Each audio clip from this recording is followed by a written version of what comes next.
Actually, our subject matter for today is very near and dear to my heart, as you'll see from the shirt I'm wearing. But Oh, before we get to that, I should mention that I am with two of my best friends in the whole world and two of the hardest working guys when it comes to promoting the great state of Michigan. I'm, of course, talking about the one and only Dave Lorenz from Pure Michigan and Jim Edelman. I almost said your name wrong. Jim Edelman, my partner in crime on Under the Radar Michigan.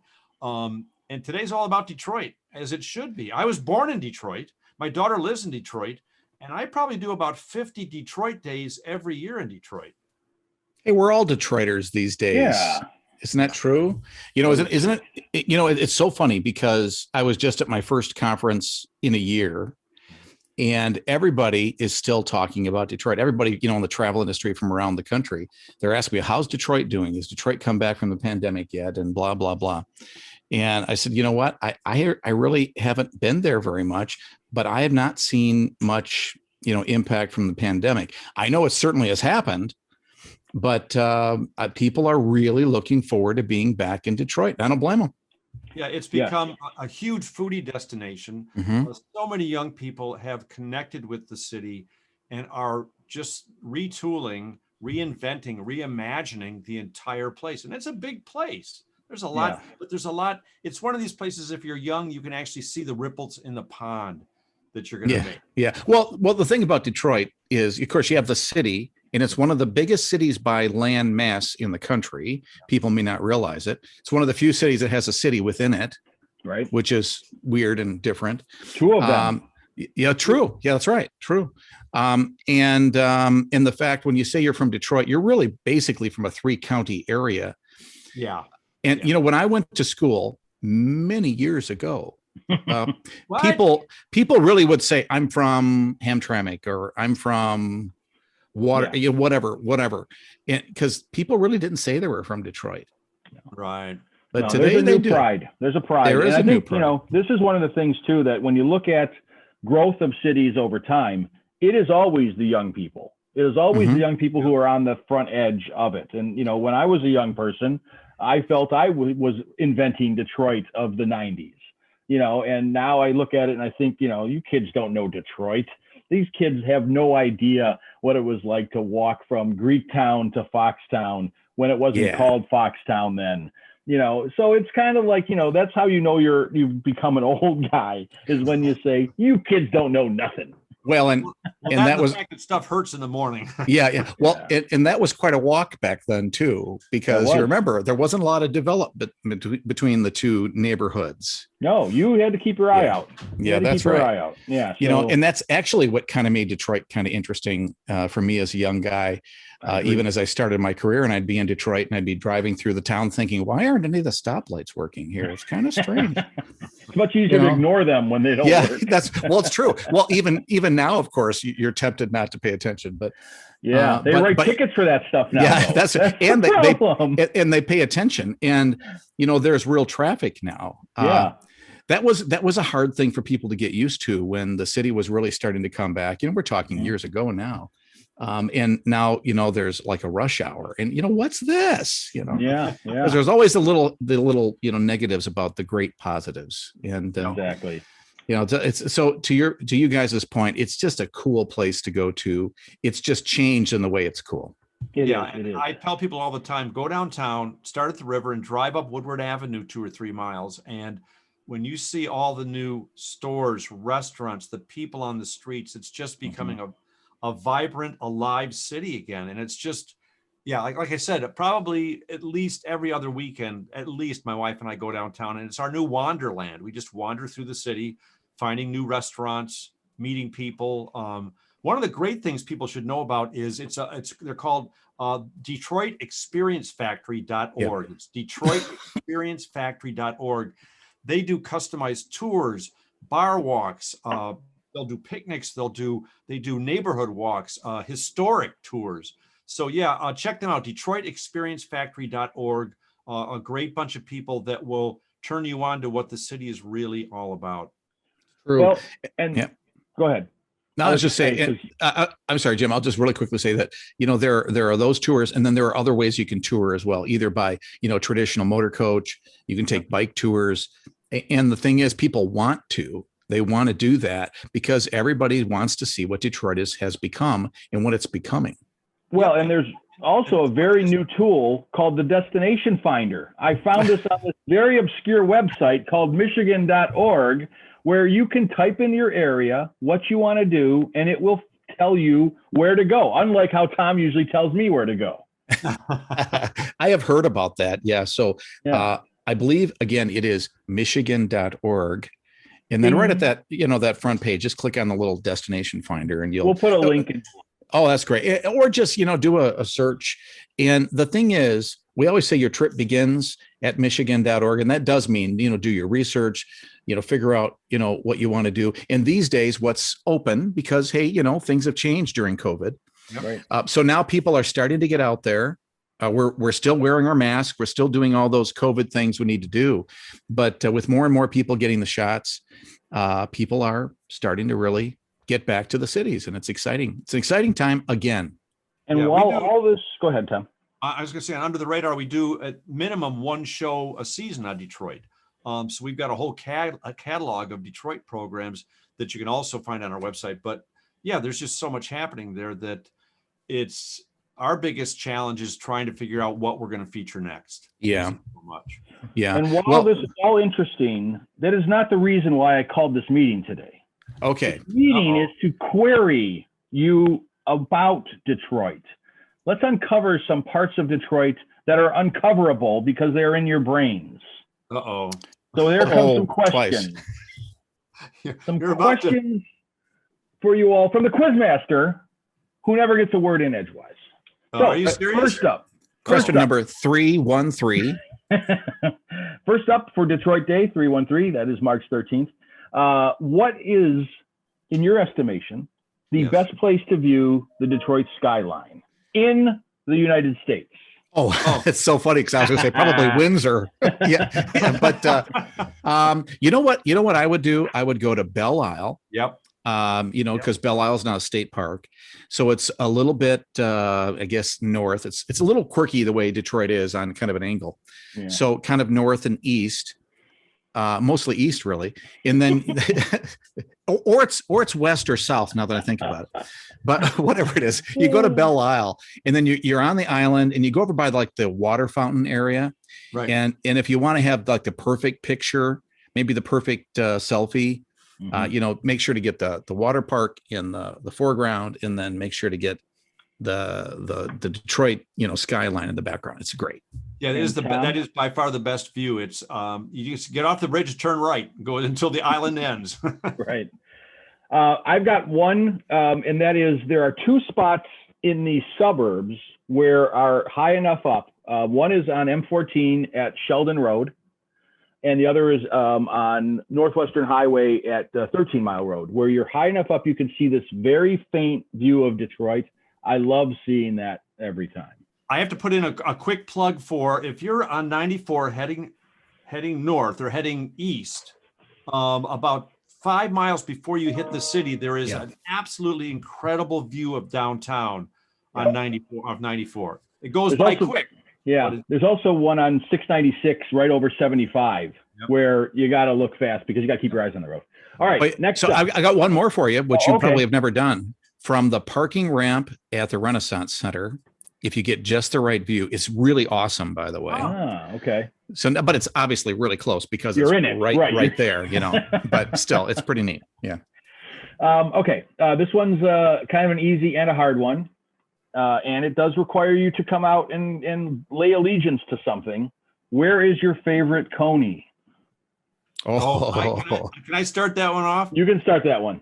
I have to make a confession. All my life, I've said Lafayette, Lafayette, Lafayette. I always go to Lafayette. I don't go to American, but I have to admit, I've never had an American Coney. I've never actually gone to American. And I recently just read a story. I recently just read the story about the family that started it.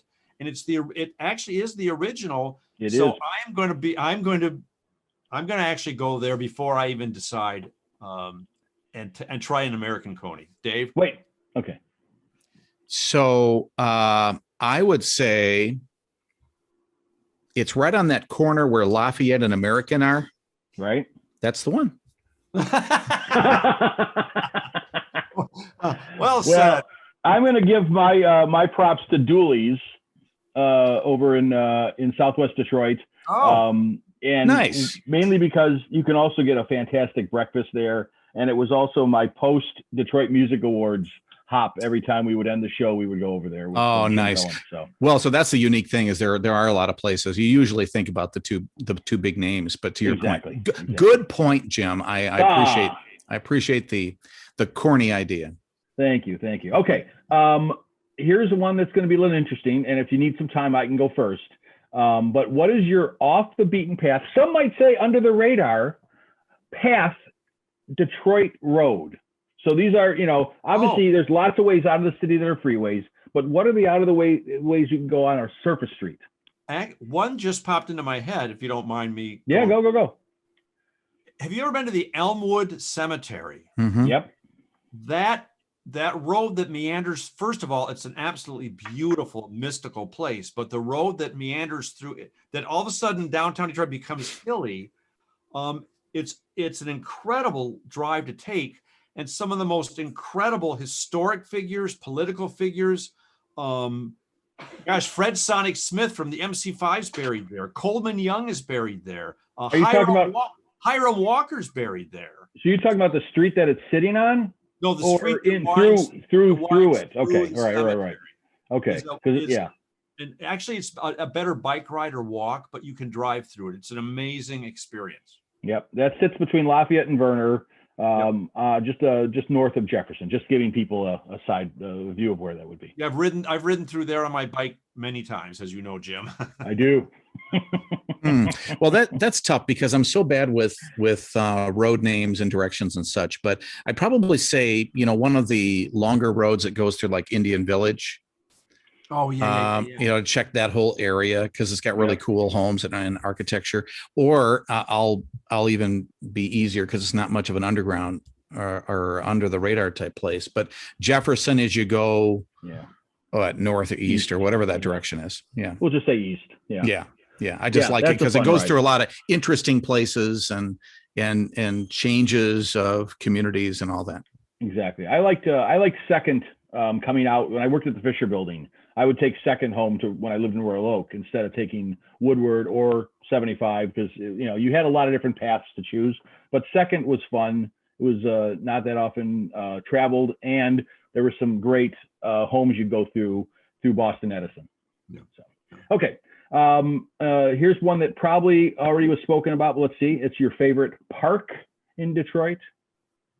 Oh, yeah, mine is obviously Belle Isle. I spend quite a few weekends there. Sometimes we go my wife and I get a pizza or get something to dinner. We'll go to Southeast Detroit, get dinner, and we'll sit on Belle Isle and wait for the the freighters to go by. Yeah. Plus, not to mention the oh my gosh, the what is it? The Anna Scripps, that conservatory there, the greenhouse, the botanical gardens. The gardens there, right?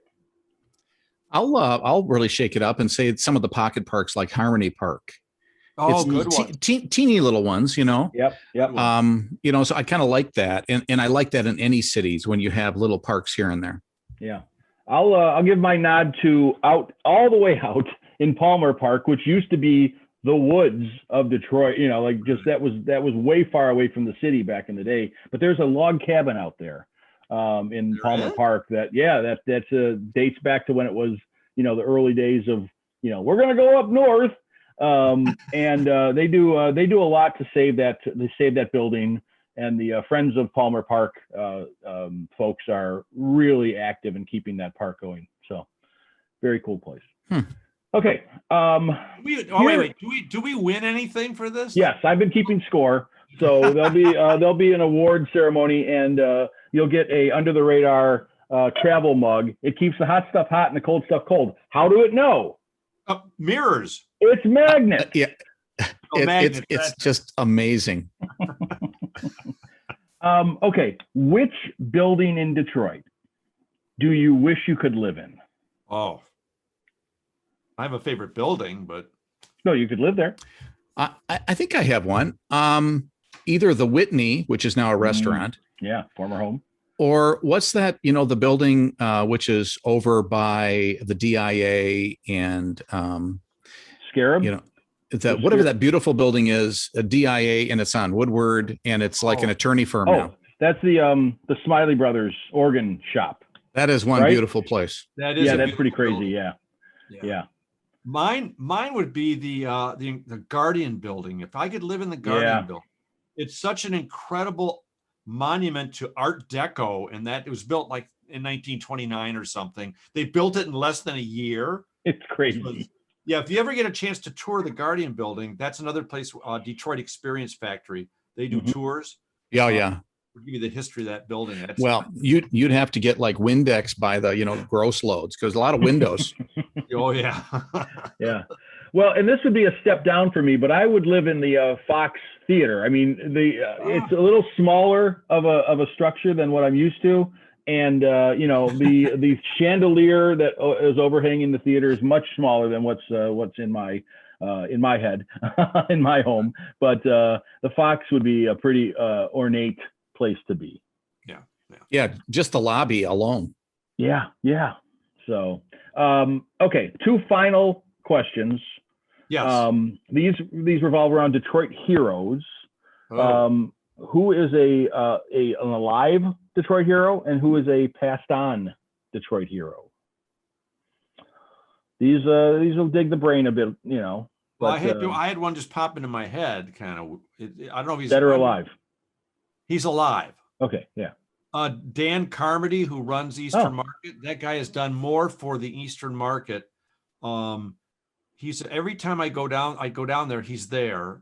And if you're not familiar with Eastern Market, it's one of the only 2 still working.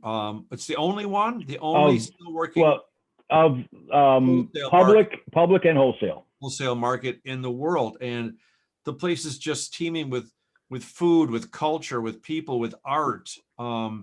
And he's just, we had him on the show years ago, and he personifies that place. So just because I think it's one of the cultural hubs of the city. So anyway.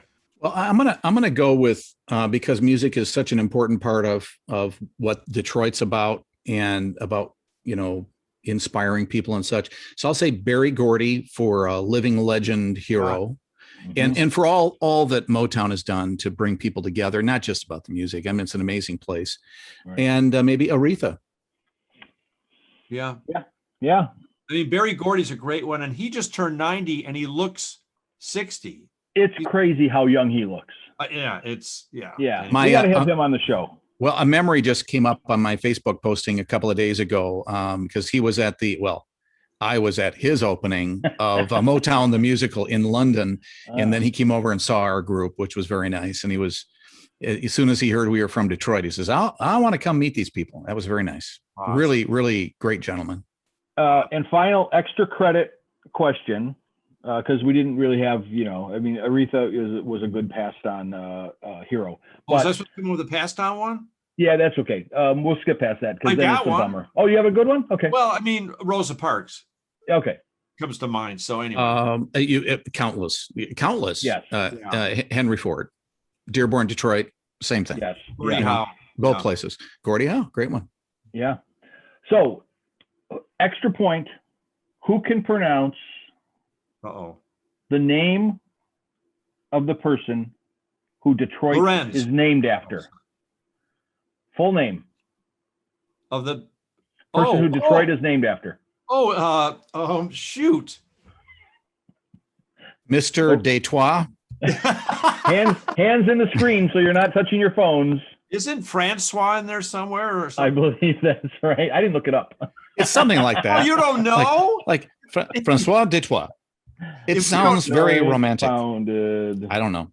I don't know, except the name Francois comes to my head because it sounds French. It does. I think there's a Antoine Delamothe Cadillac founded. Hold it here.